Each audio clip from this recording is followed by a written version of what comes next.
Hello everyone, this is Jaya Ghosh and once again welcome to my channel. तो जैसा कि आप लोग थंबनेल में देख रहे हैं, आज के इस वीडियो सीरीज से हम लोग स्टार्ट करने वाले हैं क्लास 9th के स्टूडेंट्स के लिए वो सारे चैप्टर्स जो आपके हाफ ईयरली एग्जाम्स में आ सकते हैं। और उस चैप्टर्स के इंपॉर्टेंट क्वेश्चंस हम लोग आज के वीडियो से स्टार्ट करने वाले हैं। तो विदाउट डिले वीडियो को स्टार्ट करते हैं और आपके जो भी फ्रेंड्स क्लास 9th में हैं उनके साथ आप ये वीडियो शेयर भी कर लेना। Question number 1 says which of the following is a rational number. Rational number क्या होते हैं जिनको हम लोग p बाई क्यू के फॉर्म में लिख सकते हैं, where p and q are integers and q is not equal to 0। ये होती है रैशनल नंबर की डेफिनेशन, हम लोग क्लास 6 से इसको पढ़ते आए हैं, ठीक है।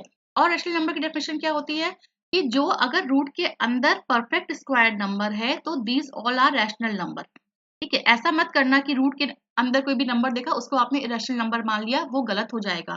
तो रूट के अंदर अगर परफेक्ट स्क्वायर नंबर है तो वो भी आपका रैशनल नंबर ही होता है। क्यों? क्योंकि देखो रूट 4 की वैल्यू कितनी होगी, +-2। रूट 9 की वैल्यू क्या होगी, +-3।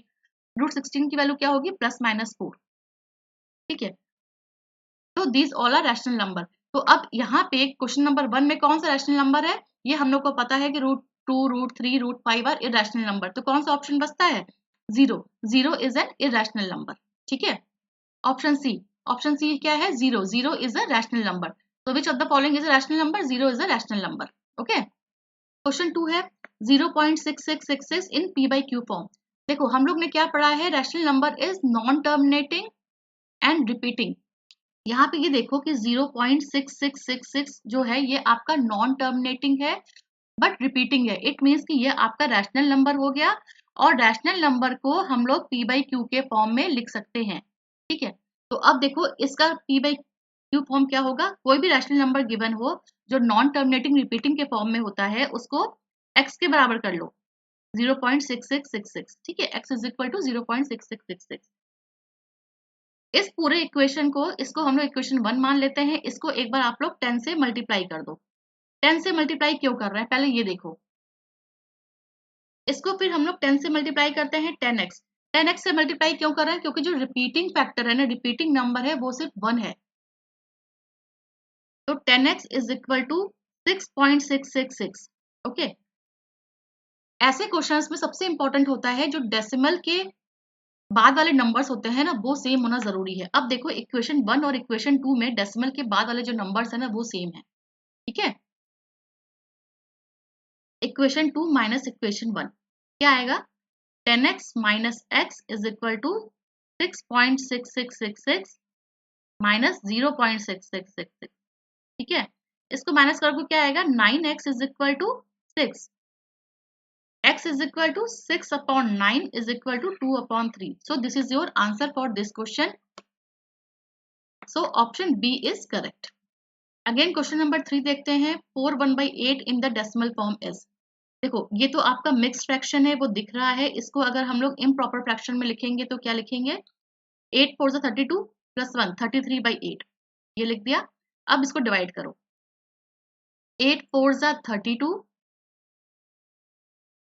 माइनस 1, पॉइंट लगा के 0 बढ़ा दिया, 8 1 8 2 0, 8 2 16, 4 0 8 5 25। तो योर आंसर इज 4.125। कौन सा आंसर सही है इसमें, ऑप्शन ए इज करेक्ट। आपके क्लास 9th के हाफ ईयरली में 20 एमसीक्यूज आते हैं, तो ये वो क्वेश्चंस हैं जो कि आपके एग्जाम्स में आ सकते हैं, बेशक नंबर चेंज रहेगा। क्वेश्चन नंबर 4 में क्या कह रहा है कि the value of 3 plus root 3 3 minus root 3। आपको याद है किस चीज की आइडेंटिटी होती है, ये हमने 8th में पढ़ा हुआ है, a plus B a minus B. इसकी आइडेंटिटी कितनी होती है, a square minus B square, okay. तो अब यहाँ पे a की वैल्यू क्या है, a आपका 3 है, b जो है वो आपका रूट 3 है, ठीक है। तो a स्क्वायर b स्क्वायर निकालो, क्या आएगा, 3 का स्क्वायर माइनस रूट 3 का स्क्वायर। 3 का स्क्वायर क्या होता है, 9, और रूट 3 का स्क्वायर क्या होता है, नंबर इटसेल्फ होता है, इट मीन्स 3 होता है। आंसर कितना आएगा, 9 minus 3 is equal to 6। Option B is correct. Hope ये क्लियर होगा आपको। ऐसे क्वेश्चन अभी हम लोग आगे और करेंगे तो और ये क्लियर हो जाएगा कि ऐसे क्वेश्चंस को करने का एक सटीक मेथड होता है, ठीक है। The value of root 5 plus root 2 का होल स्क्वायर इज। अगेन आपने 8th क्लास में आइडेंटिटी पढ़ी हुई है, a plus b whole square is equal to a square plus b square plus 2ab।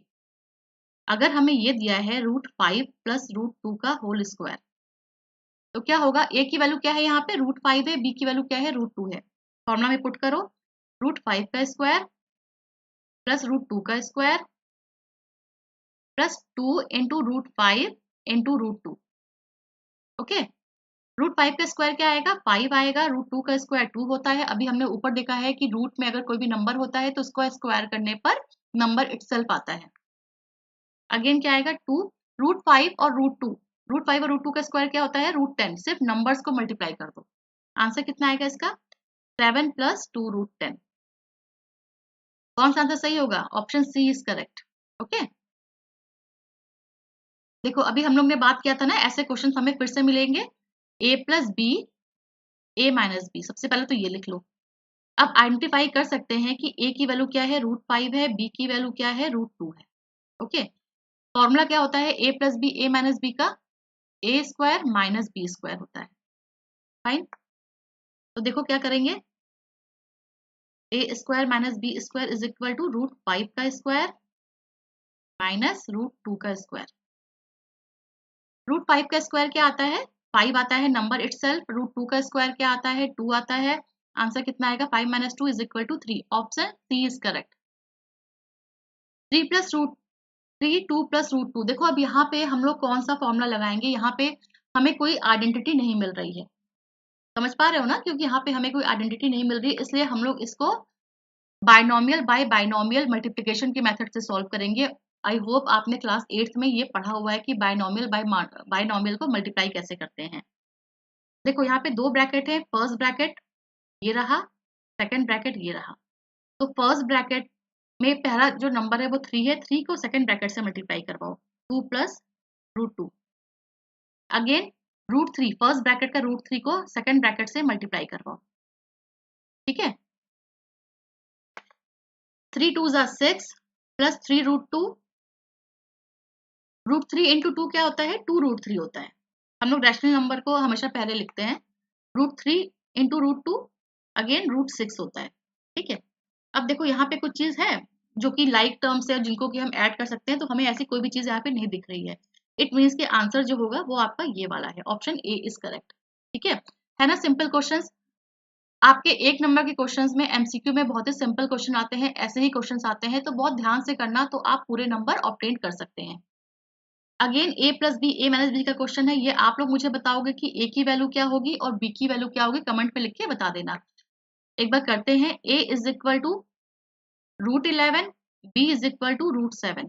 क्यों हमने ये किया? क्योंकि हमें क्लियरली दिख रहा है कि ये a plus B a minus b का फॉर्म है अगेन, और इसका फॉर्मूला क्या होता है? a square minus B square.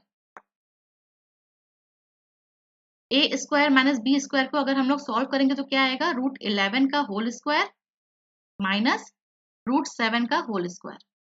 √11 की वैल्यू कितनी होती है? अगेन द नंबर इटसेल्फ 11 हो गया। √7 की वैल्यू कितनी होगी? अगेन द नंबर इटसेल्फ 7 हो गया। इसका आंसर क्या आएगा? 11 minus 7 is equal to 4। Okay, तो option A is correct. The value of 5 plus √5 5 minus √5। Again a plus B. आप लोग देख लो, ये वाले क्वेश्चंस बहुत बार रिपीट हुए हैं एग्जाम में, और ये क्वेश्चंस मैंने उठाए हुए हैं प्रीवियस ईयर के क्वेश्चंस पेपर से, सो दैट हम लोग को आइडिया हो जाए कि कैसे क्वेश्चंस एग्जाम में आते हैं। a की वैल्यू कितनी हो जाएगी? 5, और b की वैल्यू कितनी हो जाएगी यहाँ पे? √5। ठीक है, ये तो क्लियर है। अब a square minus B square करोगे तो 5 का स्क्वायर माइनस √5 का स्क्वायर। अब देखो यहाँ पे 5 का स्क्वायर कितना होता है? 25 होता है। यहाँ पे रूट पे सिर्फ 5 लिख के मत चले आना। और √5 का स्क्वायर क्या होता है? नंबर इटसेल्फ 5 होता है। ठीक है, 25 माइनस 5 20। तो ऑप्शन सी इज करेक्ट। ये क्वेश्चन तो आपके बुक का है और बहुत ही सिंपल क्वेश्चन है कि जब हम लोग डिनोमिनेटर को रेशनलाइज करेंगे तो हम लोग को क्या मिलेगा? 1/√7। एक चीज का ध्यान रखना कि रूट कभी भी डिनोमिनेटर में नहीं आता है, इसलिए हम लोग इसको रेशनलाइज करते हैं। क्या करेंगे? √7/√7 से ऊपर नीचे मल्टीप्लाई करते हैं। देखो सेम नंबर से मल्टीप्लाई करने पर इक्वेशन में कोई इफेक्ट नहीं पड़ता है, इसलिए हम लोग हमेशा सेम नंबर से मल्टीप्लाई करते हैं। क्या आएगा? √7। √7 इंटू √7 क्या होता है? 7 होता है ना, नंबर इटसेल्फ। अभी तक हम लोग ये तो कर रहे थे, तो आंसर क्या आएगा? Option B is correct. Hope ये क्वेश्चंस आपको समझ में आए होंगे। एक बार वीडियो को पॉज कर लेना, फिर देखना कि कैसे करना है। या तो क्वेश्चन देख के वीडियो को पॉज कर देना, फिर अपना क्वेश्चन सॉल्व करना। एटलीस्ट आपको कॉन्फिडेंस आएगा कि एटलीस्ट ये 10 क्वेश्चन तो आपसे अपने आप सॉल्व हो जा रहे हैं। तो ये वो क्वेश्चंस थे जो अभी तक आपके हाफ ईयरली के एग्जाम्स में आए हुए थे। मेरे पास डिफरेंट पेपर थे, तो मैंने उनको कंपाइल करके ये क्वेश्चंस निकाले थे कि कैसे क्वेश्चंस आपके हाफ ईयरली एग्जाम्स में एमसीक्यू में आते हैं। होप ये क्वेश्चंस आपको समझ में आया होगा। ये इसका फर्स्ट पार्ट था। सेकंड पार्ट में हम लोग सब्जेक्टिव क्वेश्चंस लेके आएंगे, जहाँ पे कि आपको सॉल्व करना है। हम लोग इस बार एमसीक्यू पे क्यों अधिक फोकस कर रहे हैं? क्योंकि इस सेशन से आपका 50% क्वेश्चन जो है वो एमसीक्यू बेस्ड आने वाला है क्वेश्चन पेपर में। तो एमसीक्यू को भी बहुत ध्यान से करना, और 50% क्वेश्चन आपका सब्जेक्टिव आने वाला है, तो दोनों को ही इक्वल वेटेज में सॉल्व करना। और अगर वीडियो पसंद आए तो don't forget to like and subscribe this channel.